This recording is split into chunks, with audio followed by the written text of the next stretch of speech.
Dia, perguntinha básica. Existe uma força invisível nos movimentos circulares que a gente chama de força centrípeta. E uma outra centrífuga. Vai aparecer uma aceleração que a gente chama de aceleração centrípeta. Peta para o centro. Aí a aceleração centrífuga, fuga do centro. Centrípeta para o centro. Centrífuga, fuga do centro. É movimento circular, vai aparecer a força centrípeta e a força centrífuga. Essa força centrípeta, ela segura um satélite natural da Terra orbitando ao redor da Terra, que é a Lua. Os satélites aí são conhecidos como satélite geoestacionário.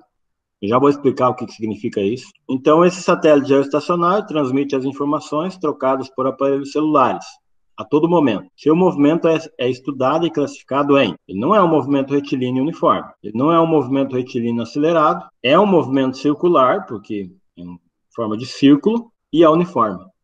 Uniforme também a gente vai conversar sobre isso. Então, 87% aí, mesmo sem a gente ter apresentado o conceito, respondeu de maneira correta. Um movimento circular uniforme, 14 alunos. E aqui eu tenho não sei responder, então a gente já vai obter esse conceito aí, o aluno que não sabe. E aqui um aluno colocou que é movimento retilíneo uniforme. Não, a gente estudou o movimento retilíneo uniforme, ele é em linha reta, retilíneo, reto. Então, se tivesse um satélite aí, ele fosse em linha reta, ele ia embora, não ia ficar ao redor do globo. É lógico que depende do referencial, mas nesse caso está bem específico. Seu movimento é estudado e classificado em, para a gente que está aqui fixo na Terra e está estudando ele, nós somos o referencial aqui. Esse satélite ele vai ter que orbitar ao redor do globo. Mas estacionário, então o geoestacionário significa significa terra, estacionário, ele estaria estacionado lá, parado. Como parado, professor? Então o estacionário significa parado, um carro estacionado, geoestacionário. Ele está parado em relação a geo. Por exemplo, se você tiver uma antena parabólica aqui, em algum ponto aqui da Terra, ele não vai poder sair daqui. Mas o que acontece com a Terra? Ela gira. Então essa antena vai girar junto com a Terra.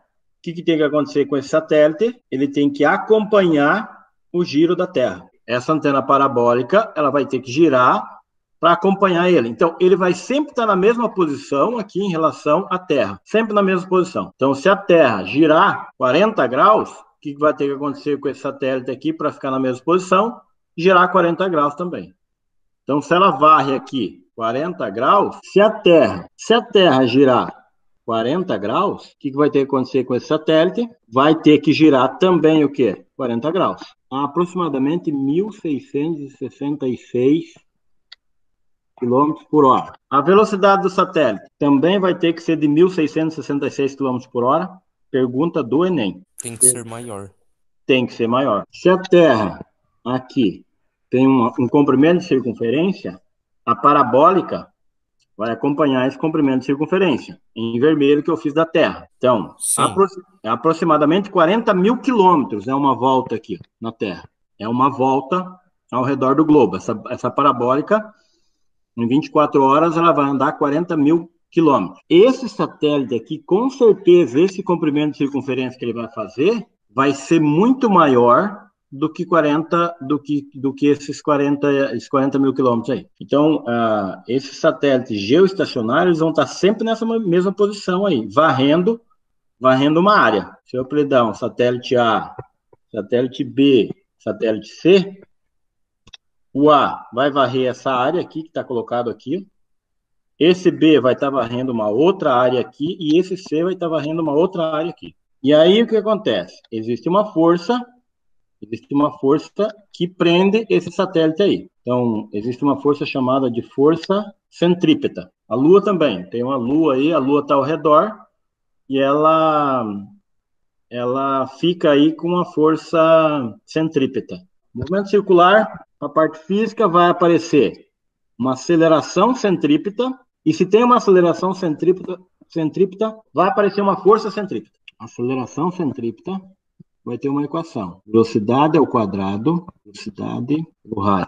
A velocidade ao quadrado dividido pelo raio. E daí a força centrípeta vai ser a massa, pela lei de Newton, vezes a aceleração, centrípeta. E aí a força centrípeta fica a massa vezes a velocidade ao quadrado dividido pelo raio. Então, essas duas equações são as equações que eu vou trabalhar nesse tipo de movimento aí. Tá? Movimento circular uniforme. O que é o raio? O raio é o raio da circunferência até o centro aqui, por exemplo. Se eu tenho daqui até aqui, eu tenho um raio. Igual matemática.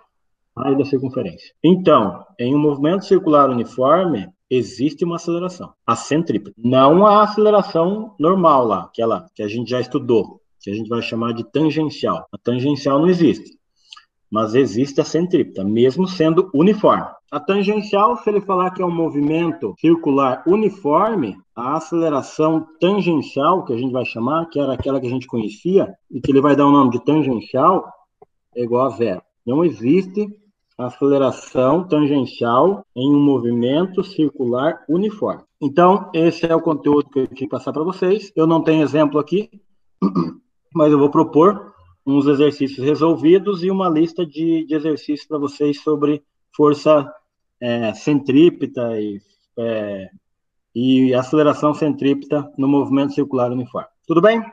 Fiquem vocês também com Deus, porque eu estou sempre com ele. Abraço.